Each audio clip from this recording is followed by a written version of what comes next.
जन्माद्यस्य यतोऽन्वयादितरतश्चार्थेष्वभिज्ञः स्वराट् तेने ब्रह्महृदाय आदिकवये मुह्यन्ति यत्सूरयः तेजो वारिमृदां यथा विनिमयो यत्र त्रिसर्गो मृषा धाम्ना स्वेन सदा निरस्तकुहकं सत्यं परं धीमहि बर्हापीडं नटवरवपुः कर्णयोः कर्णिकारम् बिभ्रद्वासः कनककपिशम् वैजयन्तीं च मालाम् रन्ध्रान् वेणोरधरसुधया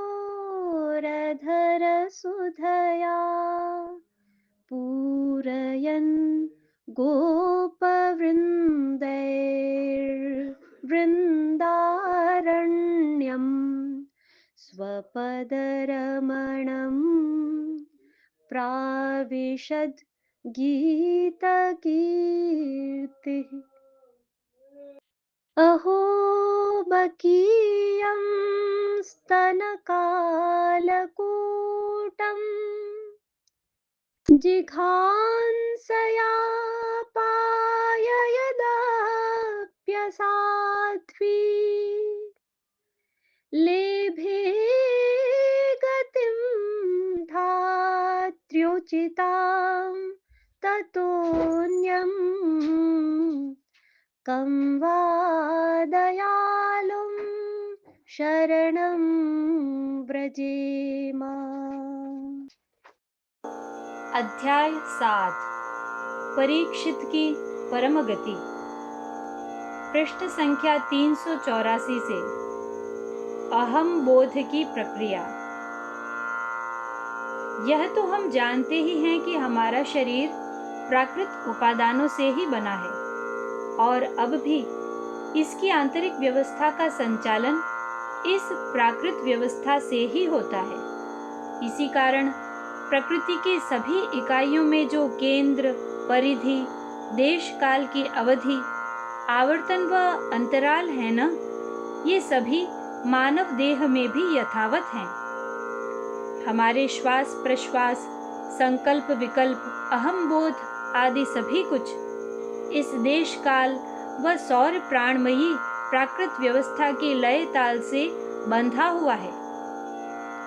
हम इस ओर ध्यान दें या न दें, पर इस प्राकृत व्यवस्था की लय ताल के अनुसार ही जीवन भर हमारे श्वास लेने और छोड़ने की प्रक्रिया चलती रहती है।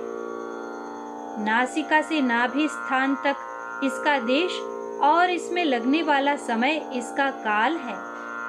श्वास लेने और छोड़ने के मध्य में आधे क्षण का विराम इसका अंतराल और बारंबार इस क्रिया को दोहराते रहना इसका आवर्तन कहलाता है। हृदय ही प्राण का केंद्र है। श्वास लेते समय प्राकृत रूप से ही अ की ध्वनि और छोड़ते समय हम की ध्वनि होती है। अ ब्रह्म का बोधक है व हम शक्ति का।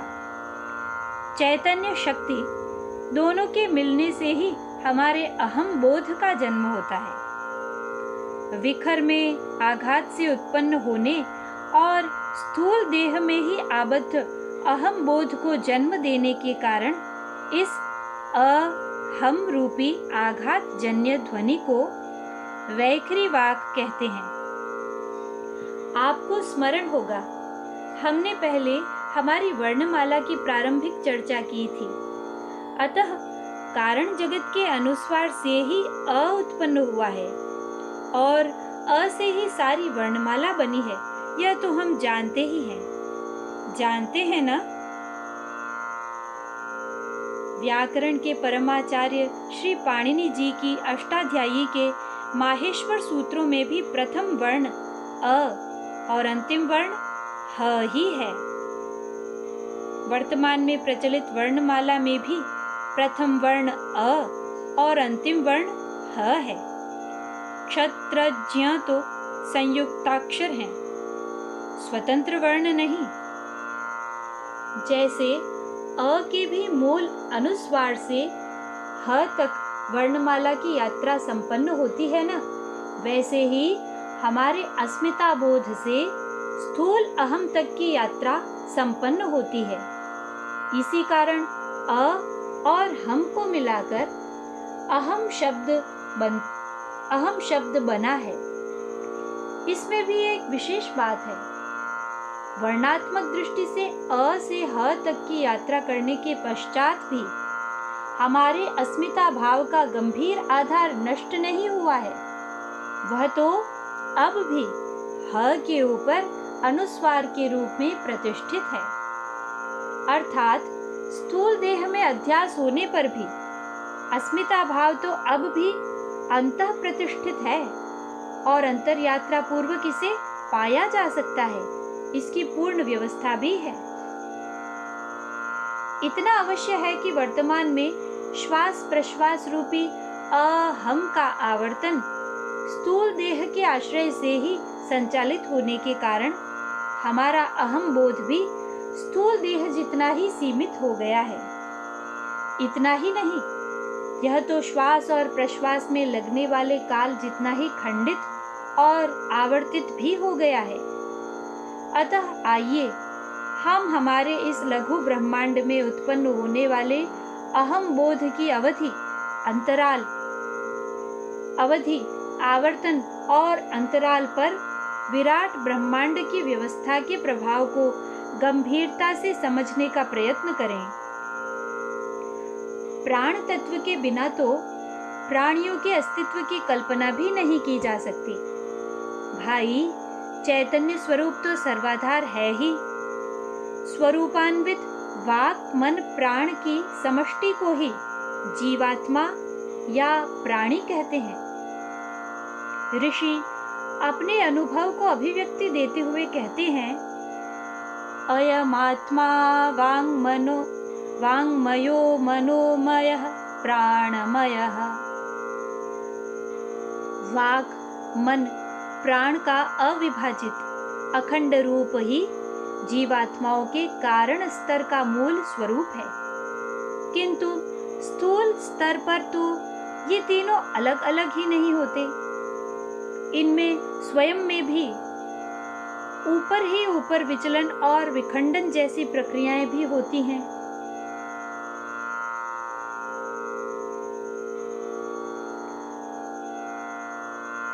वाक मन प्राण का अविभाजित अखंड रूप ही जीवात्माओं के कारण स्तर का मूल स्वरूप है। किंतु स्थूल स्तर पर तो ये तीनों अलग अलग ही नहीं होते। इनमें स्वयं में भी ऊपर ही ऊपर विचलन और विखंडन जैसी प्रक्रियाएं भी होती हैं। यहाँ तो श्वास प्रश्वास के रूप में प्राण का आवर्तन, मन का भी संकल्प विकल्प के रूप में विचलन और आत्माभिव्यक्ति अनुभूति की शक्ति वाक भी केवल स्थूल आत्मभाव को प्रकट करने वाली प्राण वायु से आघात जन्य वैखरी वाक के रूप में ही अभिव्यक्त होती है। जब ये तीनों पुनः अपने एक और अखंड मूल स्वरूप को प्राप्त करते हैं तो जीवात्माएं अपने मौलिक स्वभाव में स्थित होती हैं। केवल अपने भावों की अभिव्यक्ति ही नहीं, श्वास प्रश्वास के बिना तो हमारे स्थूल शरीर का अस्तित्व भी टिक नहीं सकता। अतः अस्तित्व बोधक अस धातु से निष्पन्न होने वाले असु शब्द का सरल अर्थ है प्राण।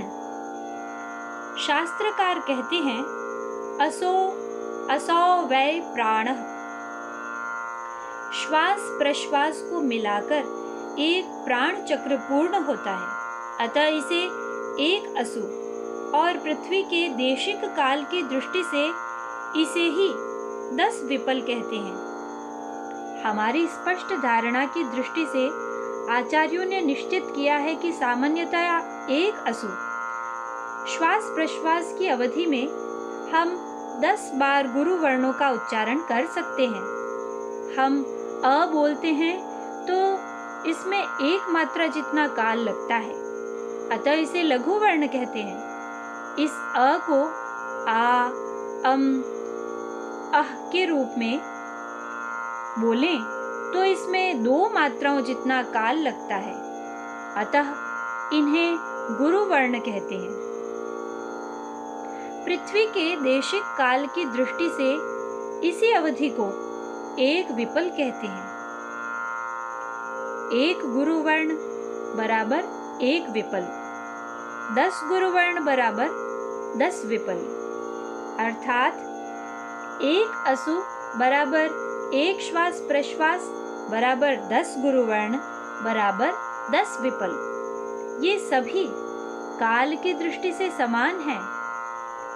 हम जानते हैं कि श्वास लेते समय प्राकृत रूप से अ व छोड़ते समय हम की ध्वनि होती है, अतः श्वास के साथ अ में 5 गुरु वर्ण बोलने यानी 5 विपल जितना समय लगता है, और छोड़ते समय हम में भी 5 गुरु वर्ण बोलने यानी 5 विपल जितना ही समय लगता है। इसमें अंतराल होने के कारण हमारा यह क्षुद्र अहम बोध भी बार बार खंडित होता रहता है, अतः प्राण पर आधारित मन अन्यत्र चला जाता है। हाँ, इतना अवश्य है कि यह बोध नष्ट नहीं होता, यह तो बारंबार आवर्तित भी होता रहता है। यह कितने आश्चर्य की बात है कि हमारे होनेपन का बोध भी अखंड नहीं रह पाता। जो अचल व अखंड है उसका भी अखंड बोध नहीं हो पाता। क्या आप जानते हैं कि गतिशील काल के प्राकृत प्रवाह में हमारा यह अहम बोध प्रतिदिन कितनी बार खंडित और आवर्तित होता है? एक बार और स्मरण करिए तो 60 प्रतिविपल बराबर 1 विपल, 60 विपल बराबर 1 पल, 60 पल बराबर 1 घटी, 60 घटी बराबर 1 अहोरात्र, 1 दिन। इस काल निर्धारण के अनुसार हमारे एक श्वास प्रश्वास की अवधि है 10 विपल, 1 पल में 60 विपल होते हैं। इस प्रकार 60 विपल या 1 पल में हम 6 बार श्वास लेते छोड़ते हैं, अतः 60 विपल या 1 पल बराबर 6 श्वास प्रश्वास अथवा प्राण। 1 पल में 6 बार श्वास लेते छोड़ते हैं और 1 घटी में 60 पल होते हैं, अतः 60 घटी या 1 अहोरात्र में 360 गुणा 60 बराबर 21,600 श्वास प्रश्वास। इस प्रकार हम सभी सामान्यतः एक दिन रात्रि में मिलाकर 21,600 बार श्वास लेते छोड़ते हैं, अतः इतनी ही बार हमारा अहम बोध खंडित व आवर्तित होता रहता है। यह एक अति महत्वपूर्ण और रोचक तथ्य है कि प्राकृत भूतादि से निर्मित और प्राकृत दैवी व्यवस्था से ही संचालित हमारे अंतःकरण का प्रकृति से आंतरिक रूप से संबंध जुड़ा रहने के कारण इनमें तालमेल बना रहता है। अतः 21,600 कलाओं में विभाजित भ गण के अनुसार हमारे श्वास प्रश्वास का आवर्तन भी 21,600 बार ही होता है। सूर्य के आभासी पथ में 8 अंश ऊपर और 8 अंश नीचे, इस प्रकार 16 अंश चौड़ी और 360 अंशों में विभाजित पट्टी, जिसमें 12 राशियां और 27 नक्षत्र सभी आ जाते हैं, इसे भगण कहते हैं। भगण की परिभाषा देते हुए ज्योतिष के प्राचीन ग्रंथ सूर्य सिद्धांत में कहते हैं, विकलानां कला षष्ट्या तत्षष्ट्या भाग उच्यते तत्त्रिंशता भवेद्राशिर्भगणो द्वादशैवते। 60 विकला की एक कला, 60 कला का एक अंश, 30 अंश की एक राशि तथा 12 राशियों का एक भगण होता है। इसे थोड़ा खोल कर समझते हैं। 60 विकला बराबर एक कला, 60 कला बराबर एक अंश, 30 अंश बराबर एक राशि, अतः 60 गुणा 30 1800 कलाएं। 360 अंश के एक भगण में 12 राशियां, अतः 1800 गुणा 12 बराबर 21,600 कलाएं, अथवा एक अंश बराबर 60 कला। एक भर चक्र में 360 अंश, अतः 60 गुणा 360 बराबर 21,600 कलाएं। अर्थात हमारा अंतर्मन विराट ब्रह्मांड से इतना भावित है कि पूरे एक भर चक्र में 21,600 कलाएं होती है, और विराट ब्रह्मांड से भावित 360 अंशों वाली पृथ्वी की अपने अक्ष पर एक आवर्तन की अवधि यानी एक दिन में भी 21,600 ही चंद्र कलाएं होती हैं। इनसे अंतर संबंध के कारण 21,600 बार ही हमारे श्वास प्रश्वास का भी आवर्तन होता है। आपका इस ओर तो अवश्य ही ध्यान गया होगा कि पृथ्वी के वार्षिक गति वाले विराट भरचक्र में भी उसके स्तरानुसार 21,600 कलाएं होती हैं।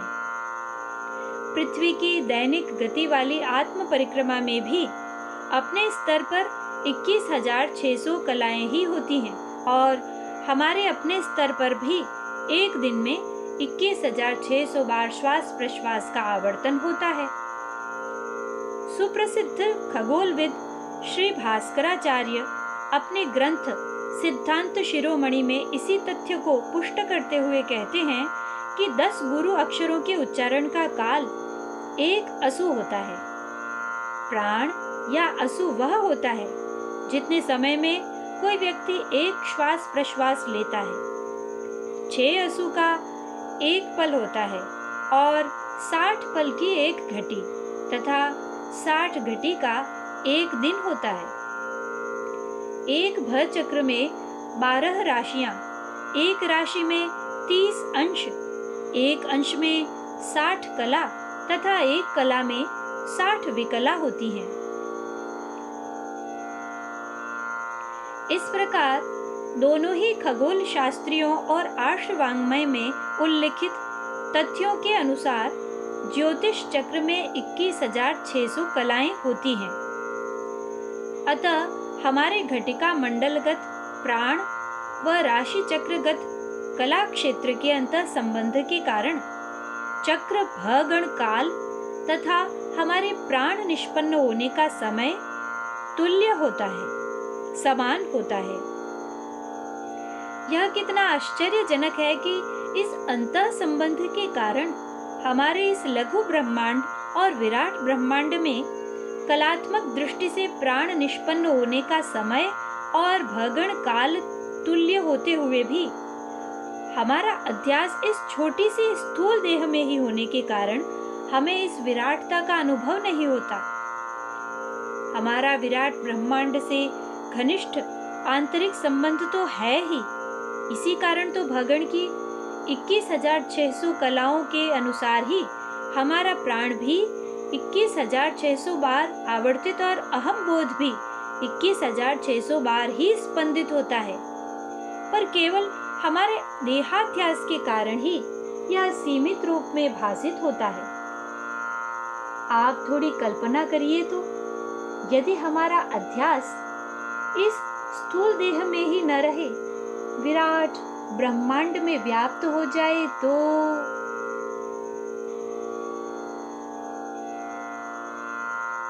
आसक्ति से संसिद्धि तक। भाई, सूर्य, चंद्र, पृथ्वी आदि से हमारा अंतः संबंध और सीमित देश काल में आबद्ध देहाध्यास वाली हमारी वर्तमान अवस्था की इतनी चर्चा करने का विशेष कारण है। जब राजा परीक्षित ने जाना कि ऋषि कुमार श्रृंगी के शाप से मुझे तक्षक नाग डसेगा, तब इसे संसारासक्ति से शीघ्र वैराग्य का कारण जानकर तक्षक की यह जाज्वल्यमान विषाग्नि भी उन्हें अच्छी लगी। वे ऐश्वर्य में रहते हुए भी इहलोक और परलोक के भोगों को तो पहले ही तुच्छ मानते थे। अतः अब ऐश्वर्य का बाह्य रूप से भी त्याग करके भगवान श्री कृष्ण के चरण कमलों की सेवा को ही सर्वोपरि मानकर आमरण अनशन का व्रत लेकर गंगा जी के तट पर बैठ गए।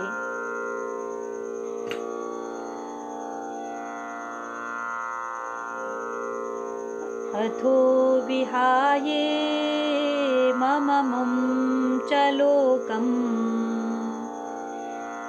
विमर्शितो हे यतया पुरस्तात् कृष्णाङ्घ्रिसेवामधिमन्यमान उपाविशत् प्रायममर्त्य नद्याम्। हमारी वर्तमान स्थिति से उनकी आंतरिक स्थिति की तुलना करिए तो क्या हमें भी इस लोक और परलोक के भोग तुच्छ लगते हैं? ऐसी कोई सूचना मिले तो यह विषाग्नि हमें भी अच्छी लगेगी? क्या हम अपने सुख के साधनों को तत्काल त्यागने के लिए प्रस्तुत हैं? क्या अभी भगवान श्री कृष्ण के चरण कमल ही हमें सर्वोपरि लगते हैं?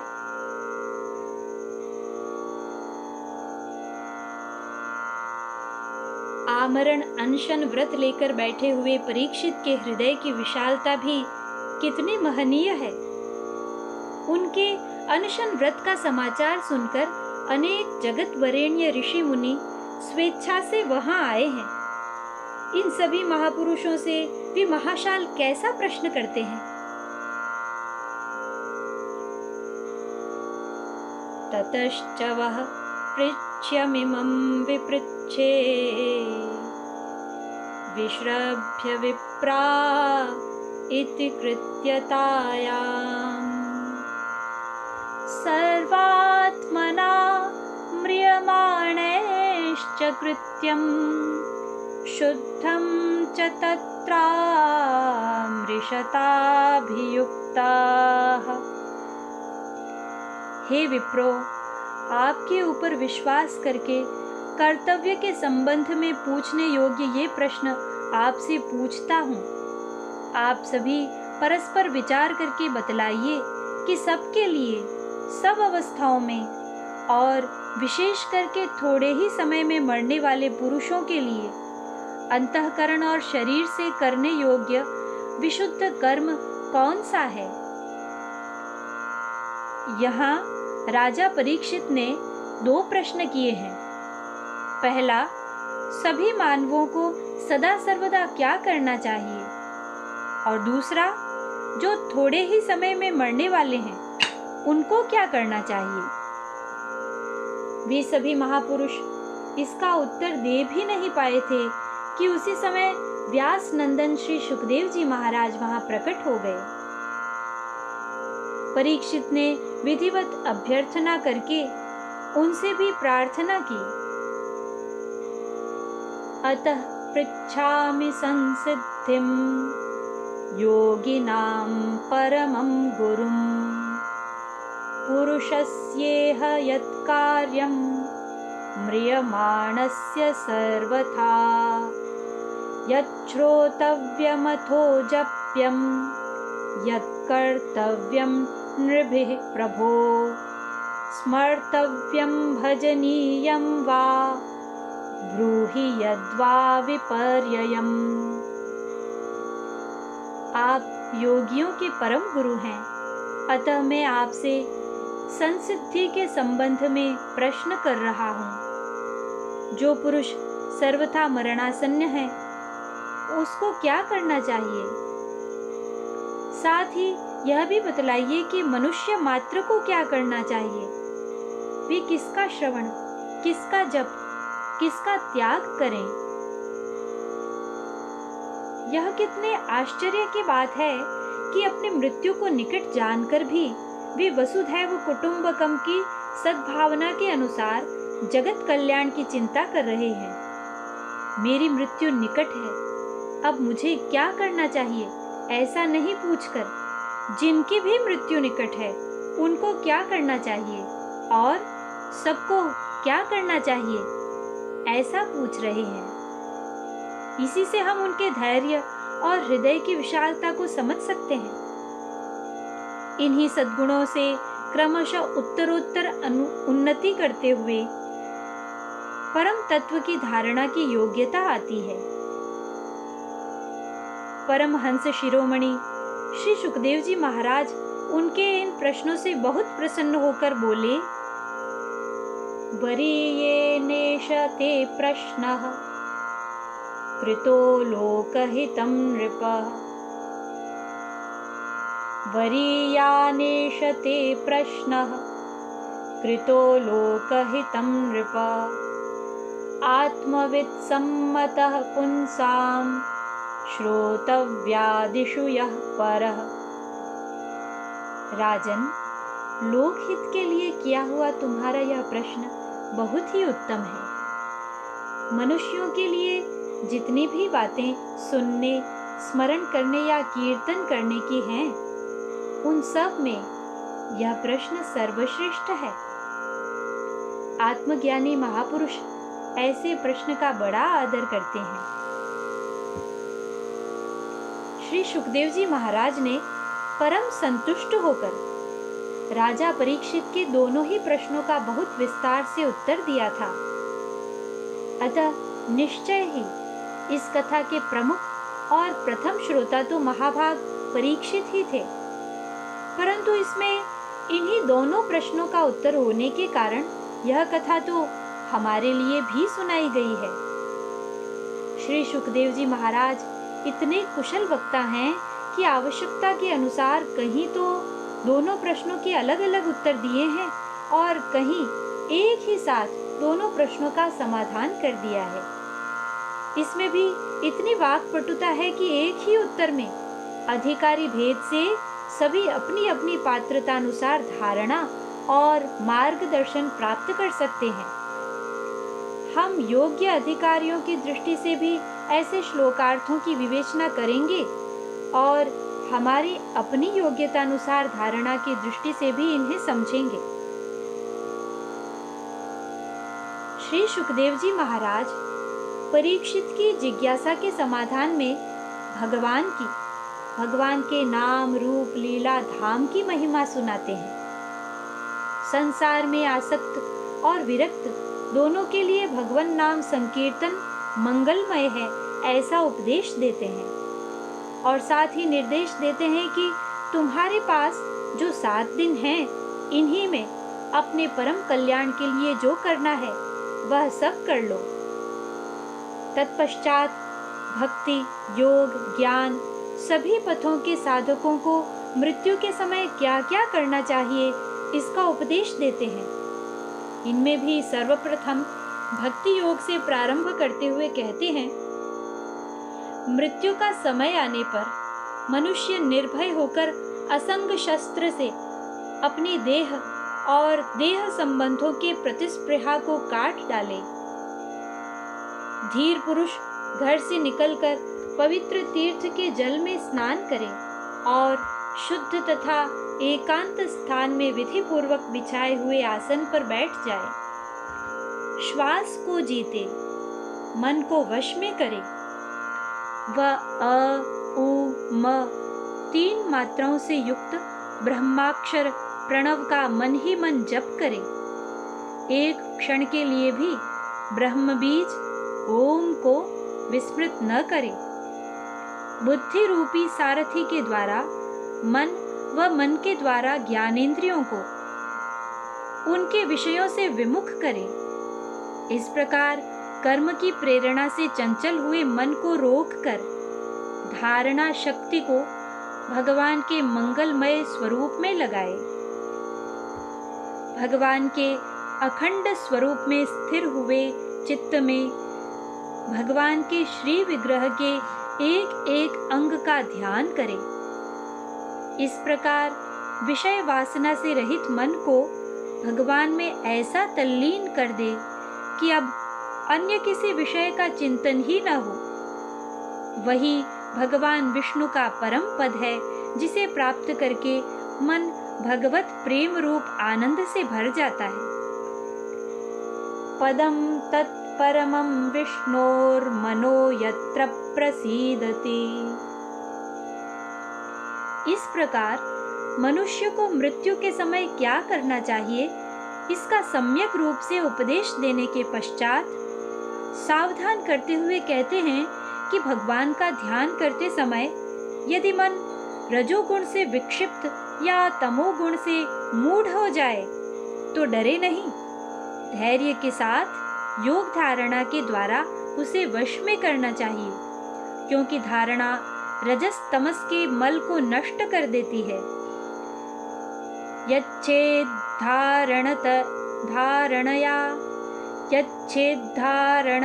धीरो हन्ति या तत्कृतं मलम्। धारणा स्थिर हो जाने पर जब योगी ध्यान में अपने परम मंगलमय आश्रय भगवान को देखता है, तब उसे तत्काल ही भक्ति योग की प्राप्ति हो जाती है। धारणा का इतना असाधारण महत्व जानकर जिज्ञासु परीक्षित ने धारणा के संबंध में अनेक प्रश्न किए।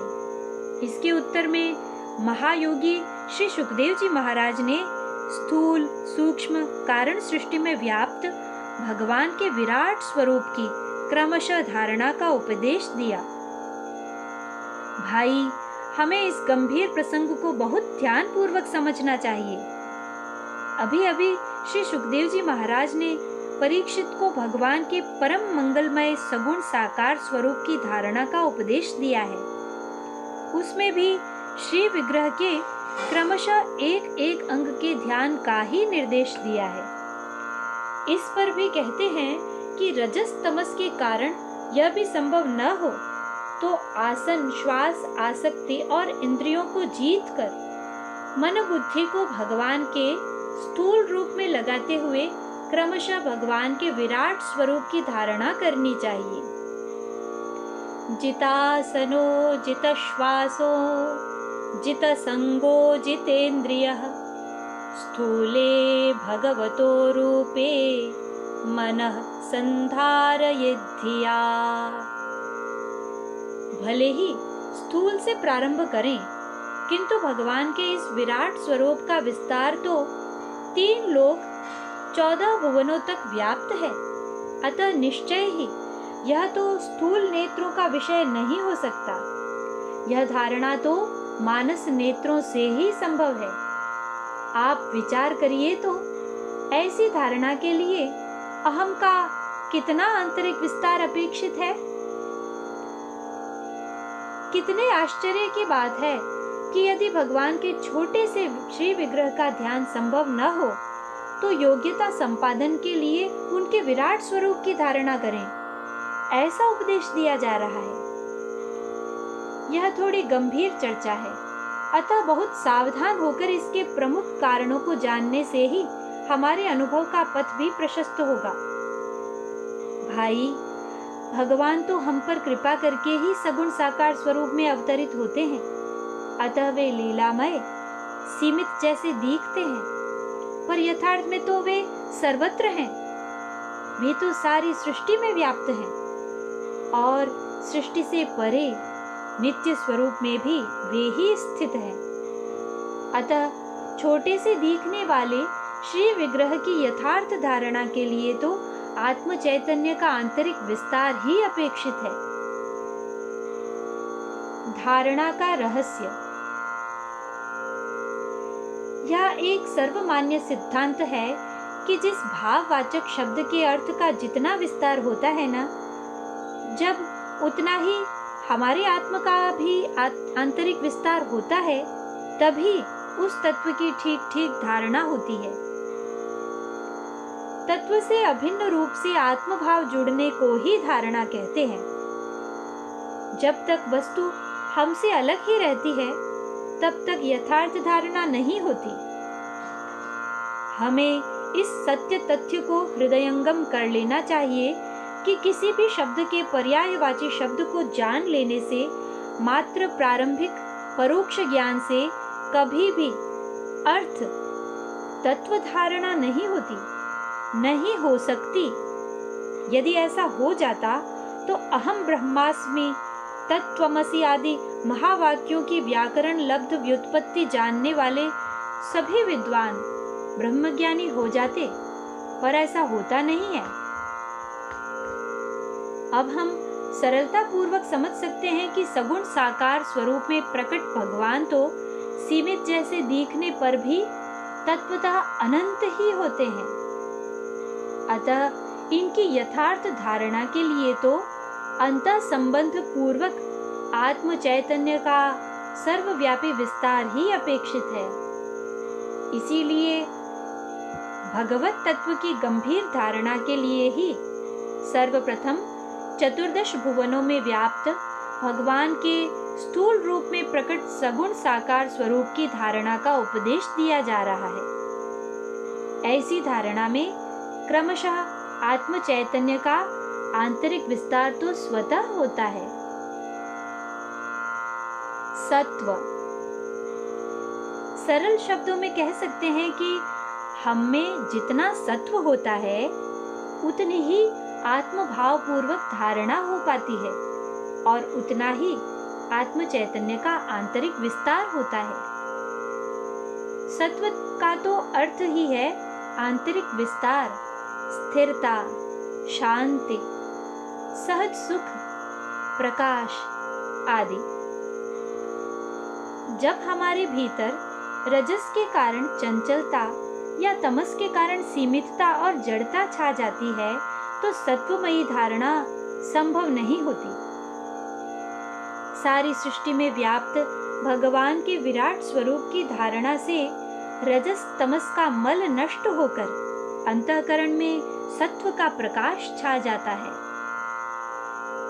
अतः क्रमशः इस सत्वमयी धारणा और आत्मभाव पूर्वक आत्म चैतन्य के आंतरिक विस्तार के लिए ही महायोगी श्री सुखदेव जी महाराज स्थूल से प्रारंभ करके क्रमशः चतुर्दश भुवनों में व्याप्त भगवान के विराट स्वरूप की धारणा की प्रक्रिया को इतने विस्तार से समझाते हैं। धारणा की विलक्षणता। इस प्रक्रिया में बहुत विलक्षणता है। जिस संसार को हम भगवत तत्व की धारणा में बाधक समझते हैं, उसे ही भगवत स्वरूप जानकर धारणा का विषय बनाते हैं। अतः कोई भी बाधा शेष नहीं रहती।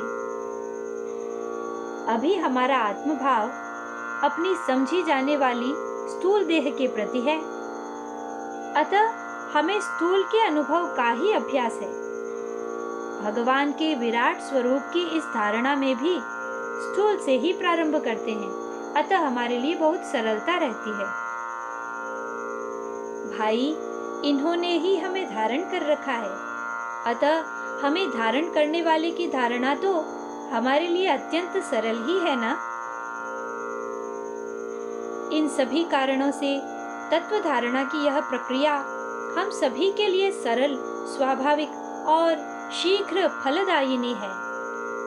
इस प्रकार बहुत युक्ति कौशल से श्री सुखदेव जी महाराज परीक्षित में भगवत तत्व की धारणा की योग्यता के लिए सत्व की वृद्धि पूर्वक आत्म चैतन्य के आंतरिक विस्तार का विधान रचते हैं।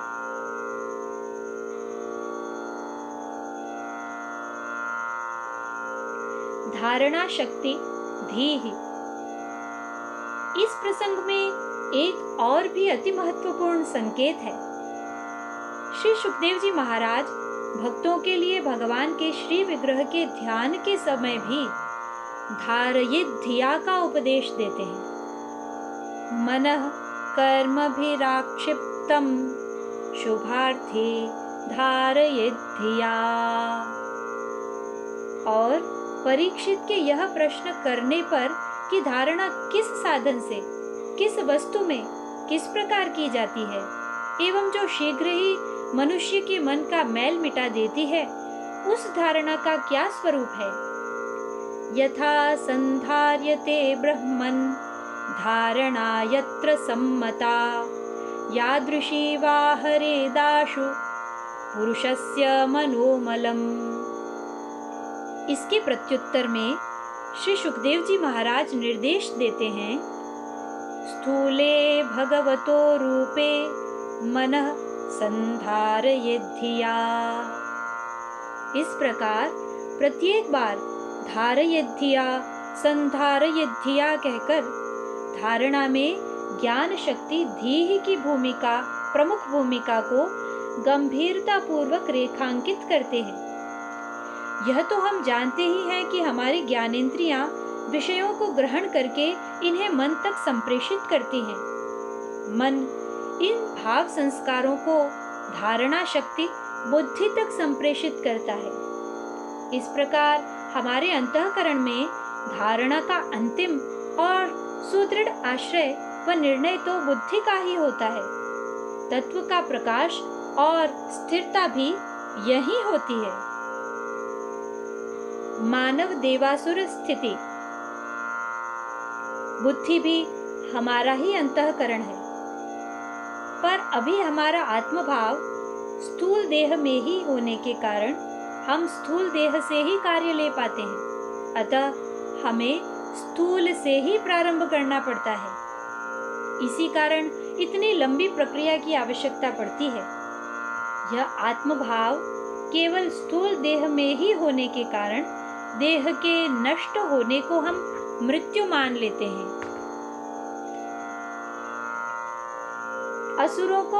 असुरों का आत्मभाव असु में होता है, इसीलिए वे असुर कहलाते हैं। असु में ही आत्मभाव होने से वे प्राण से सहज स्वभावतः कार्य ले पाते हैं। असु में ही आत्मभाव होने से स्थूल देह पर आघात करने से उनकी मृत्यु नहीं होती, प्राण पर आघात करने से ही उनकी मृत्यु होती है। देवताओं का आत्मभाव मन शुद्ध भाव में होता है। अतः जिस शुद्ध भाव के प्रति उनका आत्मभाव है, उस प्राकृत तत्व का सृष्टि में जितना विस्तार है, उतना ही उनके आत्म चैतन्य का भी विस्तार होता है, और वह प्राकृत तात्विक कार्य भी उनसे स्वतः स्वभावतः होता है। जब तक वह प्राकृत तत्व है, तब तक उनका जीवन बना रहता है। उनकी हमारे जैसी मृत्यु नहीं होती। ब्रह्मा जी का अहम समष्टि धीहि में, अर्थात करणों के समन्वित शक्ति रूप महत तत्व में है। अतः उनका आत्मभाव भी सारी सृष्टि में व्याप्त है। इसी कारण वे स्वतः स्वभावतः सारी सृष्टि में कार्य कर पाते हैं। उनका जीवन भी सृष्टि की अवधि पर्यंत बना रहता है। भगवान का चतुर्दश भुवनात्मक स्वरूप। आपको स्मरण होगा, हमने पूर्व में चर्चा की थी कि भगवान के सत्संकल्प से एक सर्वलोकमय कमल प्रकट हुआ। उस कमल की कर्णिका पर ब्रह्मा जी ने अपने आप को बैठे हुए देखा। तब तत्काल मन में प्रश्न उठा, इस कमल कर्णिका पर बैठा हुआ मैं कौन? आत्म परमात्म जिज्ञासावश उन्होंने पहले बाहर ही जानने का प्रयास किया, पर भगवत दर्शन नहीं हुए। जब थककर अंतर्मुखी हुए और अपने ही भीतर भगवत तत्व का संधान किया, तब कहीं उन्हें भगवत स्वरूप का साक्षात्कार हुआ। ब्रह्मा जी का इस कमल से सहज आत्मभाव है। अतः ब्रह्मा जी तो इस चतुर्दश भुवनात्मक सृष्टि के केवल निमित्त कारण हैं। इसी भगवत स्वरूप सर्वलोकमय कमल से ही चतुर्दश भुवन प्रकट हुए हैं। अतः यह सृष्टि तो यथार्थ में भगवत स्वरूप ही है। हमारी बहिर्मुखी खंडित और सीमित दृष्टि के कारण ही यह अनेकानेक रूपमय जड़ सृष्टि के रूप में भासित होती है। श्री सुखदेव जी महाराज परीक्षित को अंतर्मुखी करते हुए भगवान के इसी चतुर्दश भुवनात्मक विराट स्वरूप की क्रमशः स्थूल से कारण की सत्व तत्वमयी धारणा का उपदेश दे रहे हैं। यह तो हम जानते ही हैं कि सर्वभूतांतर आत्मा सर्वाश्रय भगवान कभी भी किसी के लिए भी अपने से भिन्न दृश्य के रूप में प्रकट नहीं होते। अतः धारणा के अभाव में जब तक हमारे लिए भगवान का मंगलमय श्री विग्रह भी एक काल्पनिक दृश्य ही होता है, तब तक भगवत दर्शन नहीं होते। ऐसी सत्व अपनत्वमयी धारणा से ही आश्रयी भाव की सिद्धि होती है। अतः श्री सुखदेव जी महाराज परीक्षित को समझाते हैं, धारणा स्थिर हो जाने पर जब योगी ध्यान में अपने परम मंगलमय आश्रय को देखता है, तब उसे तत्काल ही भक्ति योग की प्राप्ति हो जाती है। यस्यां संधार्यमाणायां योगिनो भक्ति लक्षणः आशु संपद्यते योग आश्रयं भद्रमीक्षतः। इस प्रकार भगवान के मंगलमय स्वरूप के ध्यान में आने वाले सभी विघ्नों को दूर करके भक्ति योग की साधना के लिए श्री सुखदेव जी महाराज परीक्षित को आसन, श्वास, ज्ञानेंद्रियों एवं मन को जीतकर एक बार और अपने ही हृदयाकाश में विराजमान भगवान के प्रादेश मात्र सगुण साकार स्वरूप की धारणा का निर्देश देते हैं। केचित् स्वदेहान्तर्हृदयावकाशे प्रादेशमात्रं पुरुषं वसन्तम्।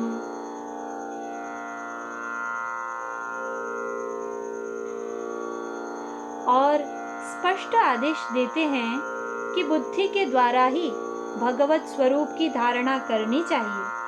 जैसे जैसे बुद्धि शुद्ध होती जाएगी, वैसे वैसे चित्त स्थिर होता जाएगा। जितं जितं स्थानमपोह्य धारयेत् परं परं शुध्यति धीर्यथा यथा। जितं जितं स्थानमपोह्य धारयेत् परं परं शुध्यति धीर्यथा यथा। भक्तों को अंतिम समय में क्या करना चाहिए, इस भक्ति योग की विधि को विस्तार से समझाने के पश्चात वे योगियों की स्वरूप सिद्धि के क्रम को समझाते हुए कहते हैं, जब योगी पुरुष इस मनुष्य लोक को छोड़ना चाहे, तब देश और काल में मन को न लगाए। स्थिरता और सुखपूर्वक आसन से बैठकर प्राण को जीतकर मन से इंद्रियों का संयम करे। तदनंतर अपनी निर्मल बुद्धि से मन को नियमित करके मन सहित बुद्धि को क्षेत्रज्ञों में और क्षेत्रज्ञों को अंतरात्मा में लीन कर दे। तत्पश्चात अंतरात्मा को परमात्मा में लीन करके धीर पुरुष उस परम शांति में स्थित हो जाए। ऐसा हो जाने पर अब उसके लिए कोई कर्तव्य शेष नहीं रहता। इस स्थिति में जब प्रकृति, काल, महत्त्व और तीनों गुण भी नहीं रहते, तब देवता और उनके अधीन रहने वाले प्राणी तो रह ही कैसे सकते हैं। योगी जन यह नहीं कहते हुए परमात्मा से भिन्न पदार्थों का त्याग करना चाहते हैं। इस प्रकार शरीर तथा उससे संबंधित पदार्थों में आत्मबुद्धि का त्याग करके हृदयस्थ भगवत स्वरूप का पद पद पर निरंतर आलिंगन करते हुए अनन्य प्रेम से परिपूर्ण रहते हैं। वही भगवान विष्णु का परम पद है। परम पदम वैष्णवमामनन्ति तत्।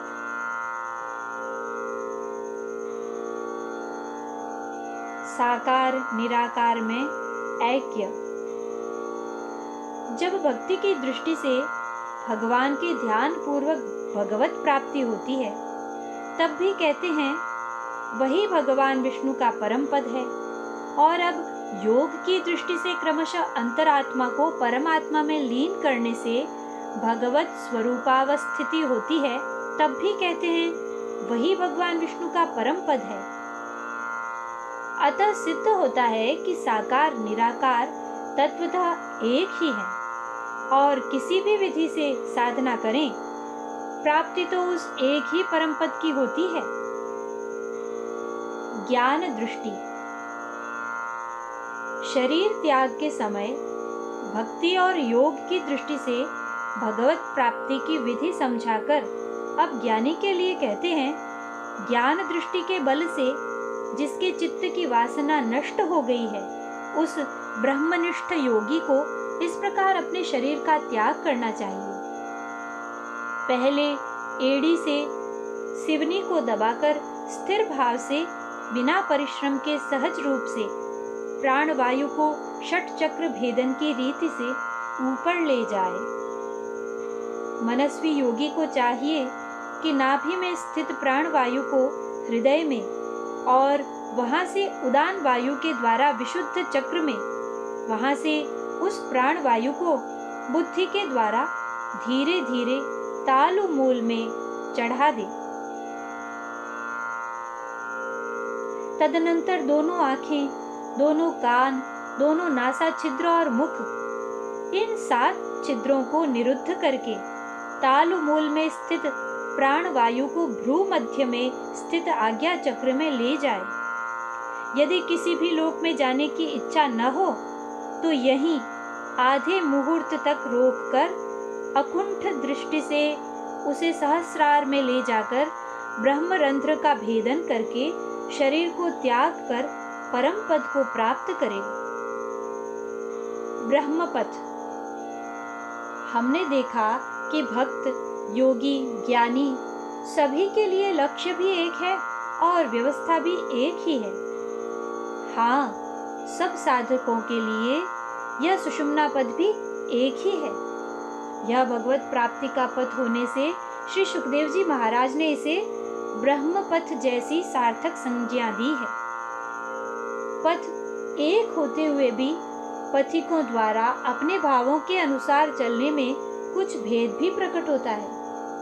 इस पथ पर अंतर यात्रा करते हुए भक्त भगवान से अपने नित्य संबंध के बोध पूर्वक क्रमशः भगवत तत्व की धारणा का प्रयास करते हैं। योगी नेति नेति करते हुए क्रमशः निकृष्ट के त्याग और श्रेष्ठ की धारणा पूर्वक आगे बढ़ते हैं। ज्ञानी क्रमशः सभी संबंधों का त्याग करते हुए चैतन्य स्वरूप की धारणा करते हैं। संक्षेप में कहें तो एक ही लक्ष्य को लेकर एक ही सुषुम्ना पथ पर चलते हुए भी भक्त तो भगवत भाव से नित्य संबंध का अनुभव करते हुए, योगी लौकिक संबंधों को परमात्मा में विलीन करते हुए और ज्ञानी अनित्य संबंध त्यागते हुए अपने नित्य स्वरूप की ओर अंतर यात्रा सुसंपन्न करते हैं। सिंहावलोकन। देखो भाई, ब्रह्मपथ में तो सारी सृष्टि का सार सृष्टा का संस्पर्श समाया हुआ है। अतः हमें भी बहुत सावधानी से महायोगी श्री सुखदेव जी महाराज के श्री मुख से निःसृत इस ज्ञान गंगा का पान करना है। उन्होंने तो बहुत ही संक्षेप में समझाया है, पर हमें हमारी धारणा शक्ति की दृष्टि से विस्तार देना है। स्मरण करिए तो हमने अब तक क्या क्या जाना है। भगवत तत्व सर्वव्यापक तत्व है, इसलिए आत्म चैतन्य के आंतरिक विस्तार के बिना तत्व धारणा संभव नहीं है।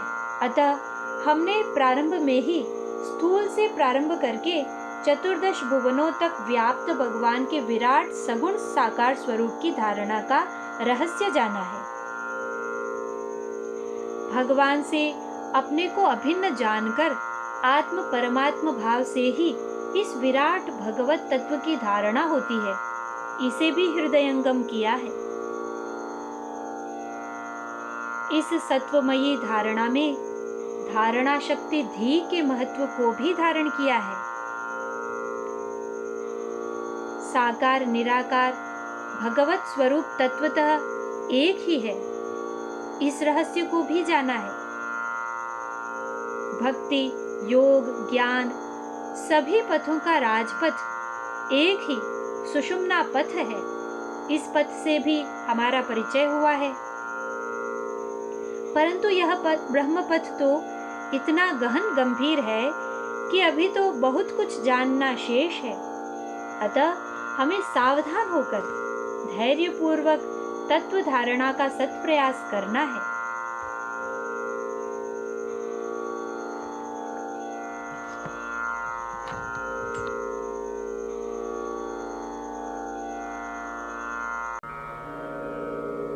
अहं हरे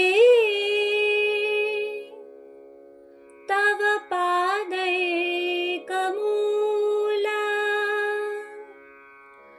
दासानुदासो भवितास्मि भूयः मनः स्मरेतासु पतेर्गुणांस्ते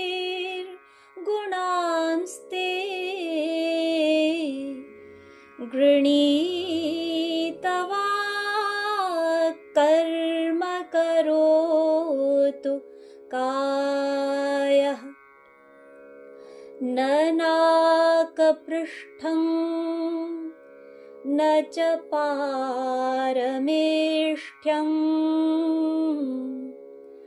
न सार्वभौमं न रसाधिपत्यम्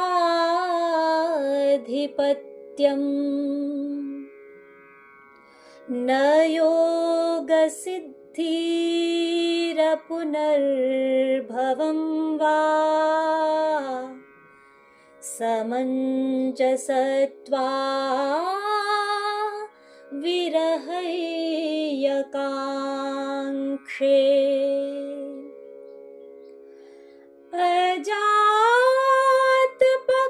अजातपक्षायव मातरं खगाः स्तन्यन्यथा वत्सतराः क्षुधार्ताः प्रियं प्रियेव व्युषितं विषण्णा मनोरविन्दाक्षदिदृक्षते त्वाम्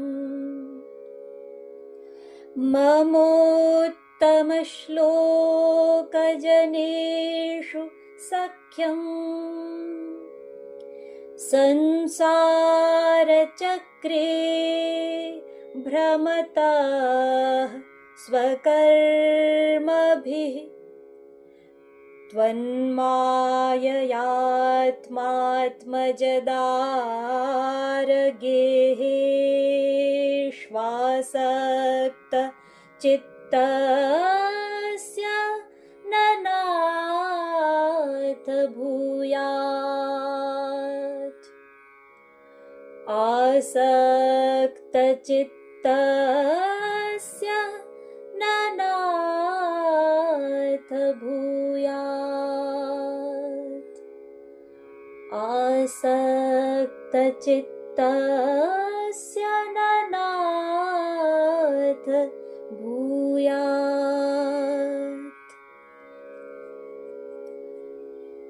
ॐ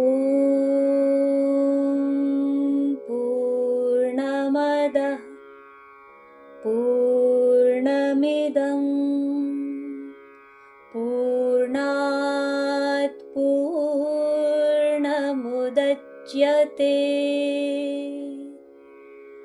पूर्णस्य पूर्णमादाय पूर्णमेवावशिष्यते।